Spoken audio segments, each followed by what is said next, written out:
오늘 28절의 말씀에 보면 오직 은밀한 것을 나타내실 이는 하늘에 계신 하나님이시라 라고 다니엘이 이 느부갓네살 왕 앞에서 이제 그 꿈의 내용과 해석을 요구하는 느부갓네살 앞에서 다니엘이 고백한 이 말씀입니다.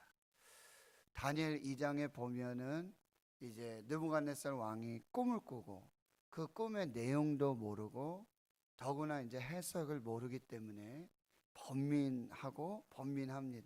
그는 명령을 내려서 이 바벨론의 모든 술사들, 지혜자들, 점쟁이들 모든 사람들을 불러서 그 꿈의 내용과 그 해석을 내라고 명령을 하죠.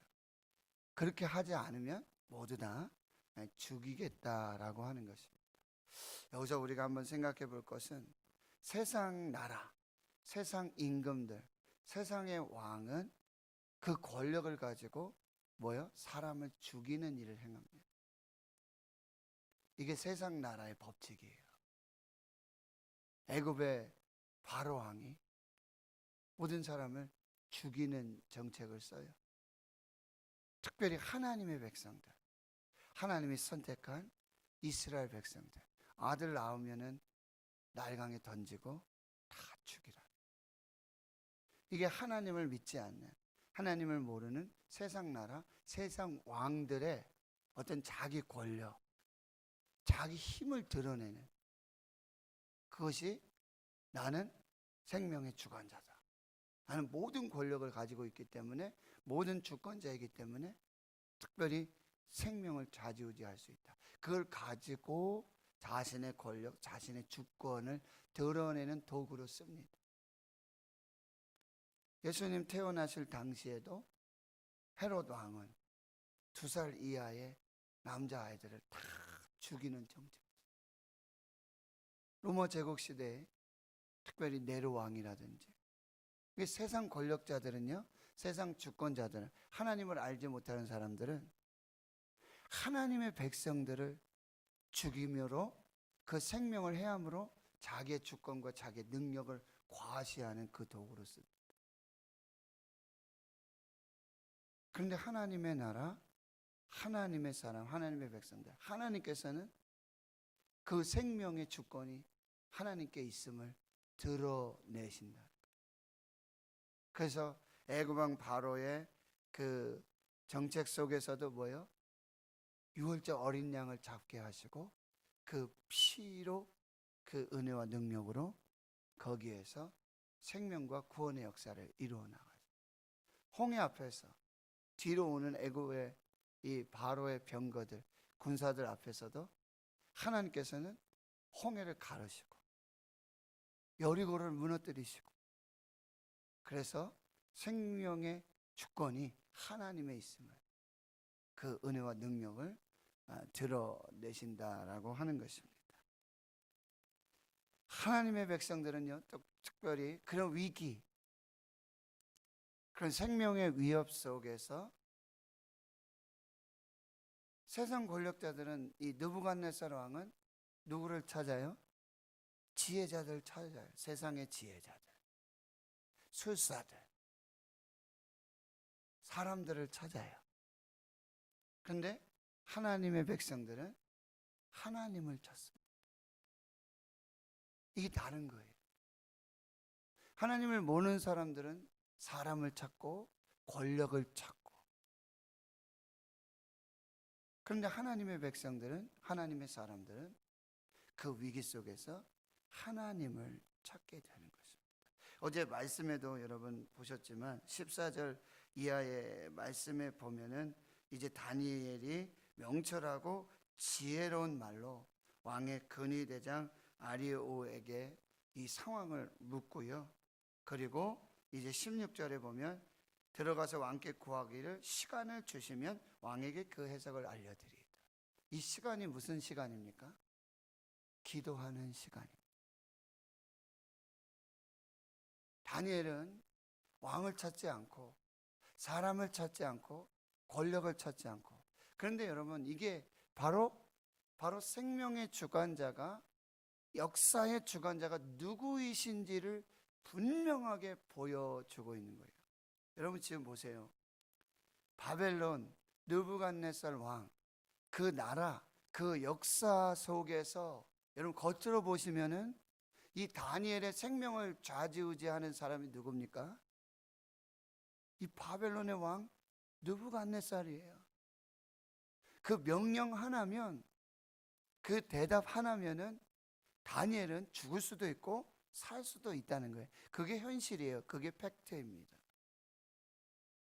그런데 다니엘의 믿음은 뭐냐면, 그래 지금 세상은, 이 제국은, 바벨론의 이 주권은, 그 생명의 모든 근원은, 세상 사람들은, 하나님을 알지 못하는 사람은 느부갓네살 왕에게 있다고 믿고 거기에 의지하고 있지만, 보이지 않는 하나님의 나라, 하나님은 지금 나타나시지 않지만 그 역사의 배후에, 그 역사의 이면에 창조주이시고 주권자이시고 만왕의 왕이시고 이 나라 민족의, 이 제국의, 나라의 흥망성쇠, 이 왕들을 세우고 패하는 그 근원이 하나님께 있음을 드러내고 있다는 거예요. 이게 다니엘의 위대한 놀라운 신앙과 그 고백이라고 한다는 것입니다. 그래서 17절에 보면 이에 이렇게 써요. 이에. 이 이에라는 단어. 곧 그가 다니엘이 자기 집에 돌아가서 새 친구들에게 중보 기도를 요청하고 있는 거예요. 다니엘은 바벨론 왕 느부갓네살을 선택하지 않고 하나님의 나라, 만왕의 왕이신, 역사의 주관자, 생명의 주관자이신 하나님을 선택합니다. 그게 기도예요. 중보 기도 동역자를 세우는 거예요. 그래서 기도하는 한 사람이 그렇게 중요하다라고 하는 거예요. 그리고 본인도 실제적으로 기도하게 됐다라고 하는 것입니다. 여기서 이에, 그리고 18절 하반절의 맨 마지막에 보면 그들로 하여금 구하게 아니라, 구하다라는, 찾다, 구하다, 히브리어 바아라고 하는데, 다니엘은 하나님을 찾았어요. 하나님께 기도했어요. 그렇게 하나님을 찾는, 하나님을 붙드는, 끝까지 하나님을 찾고 있는 다니엘에게 19절에 여보세요? 이에라고, 또 이에 하나님을 찾는 다니엘에게 이에 하나님이 은밀한 것을 보여주시는 거예요. 이게 영적인 법칙이에요. 하나님을 찾는 사람, 하나님을 붙잡는 사람, 오직 하나님만 의지하는 사람에게 하나님이 응답하시는 거예요. 하나님이 만나주시는 거예요. 하나님이 말씀해 주시는 거예요. 이것이 놀라운 하나님의 역사라고 하는 거예요. 다시 19절 보시면 이에 이 은밀한 것이 밤의 환상으로 다니엘에게 나타나 보임에 다니엘이 하늘에 계신 하나님을 찬송하니라. 23절 하반절에도 보니까 하나님이여 주께서 이제 내게 지혜와 능력을 주시고 우리가 주께 구한 것을 내게 알게 하셨사오니 내가 주께 감사하고 주를 찬양하나이다. 여러분, 이 위기 속에 다니엘은 원망하고 불평한 것이 아닙니다. 다니엘이 한 것은 하나님께 기도하고 하나님께 감사하고 하나님을 찬양했던 것입니다. 그에게 하나님이 환상과 계시를 보여주시고 은밀한 일의 역사를 이루어 주셨다라고 하는 것입니다. 그래서 이제 오늘 본문 24절에 이에 다니엘은 그 은밀한 것을 보여주신 그 하나님께 감사하고 찬양하고 이제 어디로 가요? 다시 왕 느부갓네살 앞으로 가게 되고요. 거기 생명을 죽이는 그 일을 행하고 있는 거기에 정면으로 이제 생명을 살리는 그 사람으로 서게 된다라고 하는 것입니다. 여러분, 모든 것 다 영적 전쟁이에요. 어제 우리 임종원 목사님 말씀하셨잖아요. 영적인 분별력이 필요해요. 세상 나라는, 세상의 왕들은요, 그들이 가진 법을 가지고 지금 막 동성애법 만들죠. 낙태법 만들죠. 사학법 개정안 만들죠. 법을 가지고요, 지금 현재에도 죽이고 미래에도 죽이고요, 다음 세대를 죽이고요. 이것이 세상 나라의 세상 왕들의 일이에요. 그런데 하나님의 나라는 생명의 나라, 살리는 것, 회복하는 것, 살아나는 것, 그것이 하나님의 나라예요. 교회가 해야 될 일은 뭐예요? 생명 살리는 일을. 교회가 죽이고 물고 다투고 싸우고 허물고, 그것이 아니라 하나님의 나라 교회는 세우고 살리고 이어가고 끊는 게 아니라, 묶는 게 아니라, 사탄은 묶어야 되겠죠. 그러나 성령을 풀어서, 예수님께서 나사로에게도 이런 말씀 하시잖아요. 붕대 탁 갖고 나오는데 뭐라 그래요? 풀어서 돌아다니게 해라.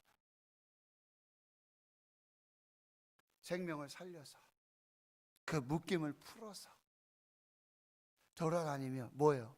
복음 전하고 생명을 전하고 구원을 전하는 하나님의 백성으로 살도록 해야 한다라고 하는 것입니다. 다시 24절에 보니까 왕이 바벨론 지혜자들을 죽이라 명령한 아리옥에게로 가서는 이제 말하죠. 바벨론 지혜자들을 죽이지 말고 나를 왕의 앞으로 인도하라. 죽이지 마라. 더 이상 이 죽이는 일을 중단해라. 이 하나님의 대언자가 되신, 이게 하나님의 사람들의 놀라운 담대함이에요. 하나님의 사람, 기도하는 사람, 이 영적인 분별력을 가지고 있는 사람은 뭐야? 하나님의 언어로 하나님을 대언하는 그런 대언자의 사명을 갖고 있다. 동성애법, 낙태법, 여기에서 우리 뭐라고 얘기해야 돼요? 뭐라고 얘기해야 돼요? 하나님을 대언하는 대언자의 사명. 하나님은 생명의 주관자이다. 죽이지 말고 살려라. 살려야 한다. 이 하나님의 대언의 사명을 감당해야 된다. 지혜자들 죽이지 말고, 이건 누가만 할 수 있는 거예요? 지혜자들 죽이지 말라, 이 명령은 누가 할 수 있는 거예요? 바벨론의 왕 느부갓네살만 할 수 있는 거예요. 그 왕, 그 결론만 가지고 사람을 죽이기도 하고 살리기도 할 수 있어요. 그러나 하나님의 백성, 하나님의 대언자는 바로 생명의 주관자가 하나님이심을, 이 하나님이 하실 말씀이거든요. 기도하는 사람, 하나님의 사자는 이 하나님의 음성을, 하나님의 명령을 대언하는 그 역사를 이루어 가야 한다. 그래서 25절에 이제 아리옥이 다리엘을 데리고 급히 왕 앞에 가고, 내가 이제 사로잡혀온 유다 자손 중에 사람을 찾았는데 이가 이제 해석을 왕께 알려드린다고 합니다. 26절, 네가 정말 내가 꾼 꿈과 그 해석을 내가 능히 알게 하겠느냐. 근데 27절에 다니엘의 고백을 여러분 보세요. 다니엘이 왕 앞에 대답하여 이르되, 왕이 물으신 바 은밀한 것은 지혜자나 술객이나 박수나 점쟁이가 능히 왕께 보일 수 없으되, 28절, 오직 은밀한 것을 나타내실 이는 하늘에 계신 하나님이시라. 자, 내가 깨달았습니다. 내가 이 비밀을 알았습니다. 내가 은밀한 것을 깨달아 알았습니다. 내가가 아니에요. 이게 하나님의 사람, 하나님의 백성의 하나님의 대사에 놀라운 믿음의 선포예요. 내가 아닙니다. 나는 아무것도 아닙니다. 누가 하셨다고요? 하나님이 하셨습니다. 하나님이 만왕의 왕이십니다. 하나님이 생명의 주권자이십니다. 하나님을 믿으십시오. 오직 하나님만이. 지금 이 바벨론에 누굽니까? 박수들, 술객들, 지혜자, 점쟁이가 한 것이 아닙니다. 이 은밀한 것을 나타내실 이는 오직 하늘에 계신 하나님이십니다. 이 놀라운 선포를 하나님이 기다리고 계시는 것이죠. 그리고 28절 다시 보면 그 하나님이 느부갓네살 왕에게 후일에 될 일을 알게 하셨나이다. 이 말은 뭐예요? 당신이 지금 바벨론에 느부갓네살 왕으로서 이 나라와 이 역사와 이 모든 민족을 다스리고 있는 것 같지만 당신 위에 하나님이 계십니다. 하나님은 보이지 아니하시지만 하나님이 이 나라와 이 역사를 주관하십니다. 이것을 선포하고 있는 거죠. 이것이 놀라운 다니엘의 믿음의 선포라고 하는 것입니다. 29절 보시면은요, 왕이여 왕이 침상에서 장래일을 생각하실 때 은밀한 것을 나타내시는 이가 장래일을 왕에게 알게 하셨사오며 내게 이 은밀한 것을 나타내심은 내 지혜가 모든 사람들보다 낫기 때문이 아니라. 여기 보시죠. 내가 지혜가 있어서 이것을 알게 된 것이 아닙니다. 나는 아무것도 아닙니다. 오직 그 해석을 왕에게 알려서 왕의 마음으로 생각하는 것을 왕에게 알려주려 하심이니이다. 하나님이 계십니다. 지금 보이지 않는 하나님을 정말 그들 눈에 보이는 하나님으로 그렇게 하나님을 증언하고 하나님을 선포하고 있다는 거예요. 그의 고백이 뭐예요? 모든 계시의 근원은 하나님이십니다. 하나님이 모든 문제의 정답을 가지고 계십니다. 그런데 그 하나님은 기도하는 사람에게 그 계시와 환상을 보여주셔서 기도하는 사람에게 그 계시와 환상을 드러내고 선포하도록 만드신다는 거예요. 예레미야 33장 3절 너는 내게 부르짖으라 내가 내게 응답하겠고 내가 알지 못하는 크고 은밀한 일을 내게 보이리라. 아모스 3장 7절에 보면 이렇게 하나님께서는 그의 종 선지자들에게 보여주시고 말씀하지 아니하시고는 일을 행하지 않으셨다. 하나님은요 기도하는 종들에게 보여주세요. 계시해 주세요. 그래서 하나님의 일을 이루어 가신다. 우린 그런 사명을 감당해야 돼.